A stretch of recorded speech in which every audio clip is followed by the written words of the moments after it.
নমস্কার বন্ধুরা, আবার একটা নতুন ভিডিও নিয়ে তোমাদের সামনে চলে এলাম। আর আগের ভিডিওতে তোমাদেরকে গায়ে হলুদের ভিডিও শেয়ার করেছি, এরপরে পালা বিয়ের ভিডিও শেয়ার করার। আর আমরা তো বরযাত্রী, তাই আমরা সকাল সকাল রেডি হয়ে গেছি। কিন্তু না, আমরা একদমই সকাল সকাল রেডি হয়নি, আমাদের রেডি হতে অনেকটা দেরি হয়ে গেছিল। আর এইদিকে দেখো বর ছটপট করছে বিয়ে করার জন্য। না মজা করলাম, অনেকটা সত্যিই দেরি হয়ে গেছিলো, ওই জন্য তাড়াতাড়ি আশীর্বাদটা সেরে নিচ্ছে। আর প্রথমে ব্রাহ্মণ করলো, তারপরে হচ্ছে দিদা আশীর্বাদ করলো, আর দিদার পরে করলো হচ্ছে মামিমা। আর একটু তাড়াতাড়ির মধ্যেই সবকিছু হচ্ছিল, কারণ অনেকটা দেরি হয়ে গেছিল, প্রায় 8:30-9টা বেজে গেছিল। আর আমাদেরকে অনেকটা দূর যেতে হবে, আরামবাগ পেরিয়ে যেতে হবে, তার জন্য আমরা একটু তাড়াহুড়ো করছিলাম। আর এইদিকে দেখো বর একদম রেডি হয়ে গাড়ির মধ্যে বসে গেছে। আর সেই দিনে না প্রচুর বৃষ্টি হচ্ছিল আমাদের এই সাইডে, কিন্তু আমরা যেখানে বরযাত্রী গেছিলাম সেখানে এক ফোঁটাও বৃষ্টি হয়নি। তো যাই হোক, আমরা গাড়ির মধ্যে চেপে গেছি, আর আমরা যাচ্ছি স্পেশাল একটা গাড়িতে। আমরা বোনরা মিলে সবাই মিলে মজা করতে করতে যাচ্ছি, আর বাসে যাচ্ছে বাকিরা। আমাদের জন্য স্পেশাল গাড়ি, বরের বোন বলে কথা, স্পেশাল তো হতেই হবে। তো যাই হোক, আমরা কিন্তু খুব মজা করছিলাম। আর আমাদের গাড়িতে চলছিল একদম জোর ভলিউমে গান, আর এখন চলছে আঁক মারে ও লড়কি আঁক মারে। তো আমরা খুব এনজয় করছিলাম, দেখতে পাচ্ছি সবাইকে, সবাই নেচে ফাটিয়ে দিচ্ছিল। আর এইদিকে দেখো বর মশাই করবে নাগিন ডান্স, নাগিন নাগিন, দেখতে পাচ্ছ কত সুন্দর নাগিন ডান্স করছে। তো আমরা কিন্তু মজা করতে করতে প্রায় আরামবাগ পৌঁছেই গেলাম।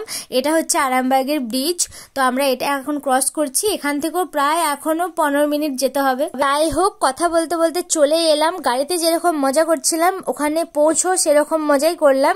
আর এইদিকে দেখো আমার দাদারা সব নেচে ফাটিয়ে দিচ্ছে, মানে দাদার বন্ধুরা। আর আমরাও কিন্তু এখানে প্রচুর নেচেছি, কিন্তু আফসোস আমাদের ভিডিও করার মতো কেউ ছিল না, আমরা শুধু নেচেইছি। যাই হোক, তোমরা এখন এদের নাচ দেখি আনন্দ নাও। আর এরা নেচে তো ফাটিয়ে দিয়েছে একদম, মানে যতক্ষণ না বিয়ে বসেছে ততক্ষণ এরা নাচ করে যাচ্ছে। এদের অবস্থা দেখি তোমরা বুঝতে পারবে। আর এই যে দেখতে পাচ্ছ সাদা শার্ট পরে আছে, এর খুব শখ আমার ভিডিওর মাধ্যমে নিজেকে ভাইরাল করার। দেখতে পাচ্ছ নাচটা দিচ্ছে, দেখো একবার। তো যাই হোক, নাচতে নাচতে পৌঁছে গেলাম বর আসনে। আর এই দেখো বর আসন সাজানো হয়েছে ঠিক এইভাবে। আর যেহেতু এখন হালকা গরম হালকা ঠান্ডা পড়েছে, তাই একটা ফ্যানেরও ব্যবস্থা আছে। আর এইদিকে আমরা চলে এসেছি কফি খাওয়ার জন্য। এই দেখো লাইনে দাঁড়িয়ে পড়েছি, একদমই না লাইনে না, আমরা একটু দূরে দাঁড়িয়েছিলাম, ও ধরে দিচ্ছিল। আর এটা হচ্ছে কোণে আসন। আর ওই যে দূরে দেখতে পাচ্ছ ফুচকা, আমরা কিন্তু ফুচকা খেয়ে চলে এসেছি। আর এখন আমরা খাচ্ছি পকোড়া আর কফি। আর এদিকে প্যান্ডেলে খাওয়ানো দাওয়ানো শুরু হয়ে গেছে, কিন্তু আমরা এখন খাইনি, আমরা বরের বোন বলে কথা, এত তাড়াতাড়ি খেলে হয়। আর এদেরকে দেখো, আমার দিদি জামাইবাবু, ওরা কিন্তু সুযোগ পেয়ে কোণে আসনে ছবি তোলা শুরু করে দিয়েছে। আর এদের কাপেলকে তুলতেই দিচ্ছে না, শুধু বলছে আমার একার ফটো তোলো, আমার একার ফটো তোলো। আর এরা কিন্তু অপেক্ষাতে বসেই আছে কখন আমাদের লাইন আসবে, আমরা একটু ফটো তুলবো। যাই হোক, ফটো তোলাতুলি হয়ে যাওয়ার পর আমরা চলে এলাম এখানে বিয়ে হবে সেইখানে। তো এবারে বাকি ভিডিওটা তোমরা দেখতে পাবে পরের ভিডিওতে। টাটা।